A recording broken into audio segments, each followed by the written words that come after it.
Shalom jemaat yang dikasihi Tuhan.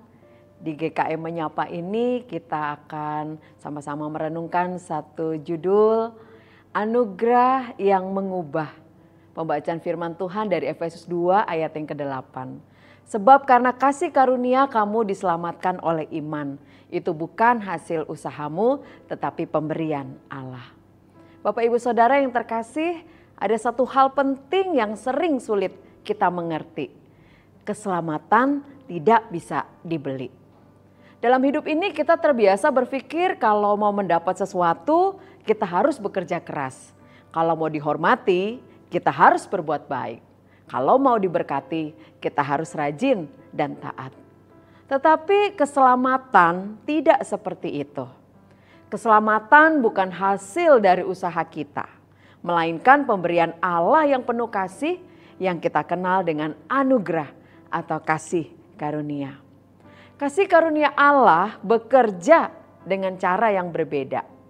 Anugerah itu datang bukan kepada orang yang merasa hebat, orang yang merasa mampu, melainkan kepada orang yang mau membuka hati dan menerima kasih-Nya. Inilah yang dialami oleh Martin Luther berabad-abad lalu. Ia berusaha hidup sebaik mungkin supaya Tuhan berkenan. Tetapi semakin ia berusaha, semakin ia merasa gagal. Sampai akhirnya ia sadar, keselamatan bukanlah hasil kerja manusia, tetapi pemberian Allah yang penuh kasih. Dan kebenaran itu bukan hanya untuk Martin Luther saja, itu juga untuk kita hari ini. Tapi Bapak Ibu Saudara, mari kita renungkan dengan jujur. Kadang kita masih terjebak dalam dua cara berpikir yang keliru. Ada yang berpikir Tuhan akan mengasihi saya kalau saya rajin beribadah, berbuat baik, dan tidak berbuat salah. Tapi ada juga yang berpikir Tuhan pasti mengampuni saya, jadi saya nggak perlu repot-repot untuk berubah.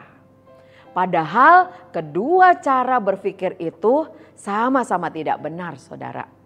Kasih karunia Tuhan bukan alasan untuk kita hidup seenak-enaknya. Tapi juga bukan beban yang membuat kita harus membayarnya kembali. Anugerah itu justru memberi kita kekuatan baru untuk berubah. Untuk meninggalkan dosa, untuk mengampuni, untuk hidup lebih baik. Anugerah itu bukan hanya menghapus masa lalu kita, tapi juga menuntun kita berjalan ke depan bersama Kristus. Ia membuat hati yang keras menjadi lembut, jiwa yang letih menjadi kuat, dan hidup yang egois menjadi penuh kasih. Rasul Paulus berkata, kerjakanlah keselamatanmu dengan takut dan gentar dalam Filipi 2 ayat 12. Bukan karena kita takut kehilangan kasih karunia, saudara, tapi karena kita sadar betapa besar kasih yang sudah kita terima.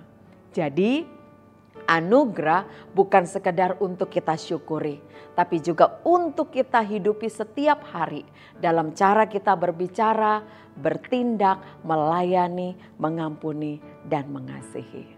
Bapak Ibu Saudara, kalau kasih karunia Tuhan sungguh hidup di dalam diri kita, orang lain seharusnya bisa melihat perubahan itu.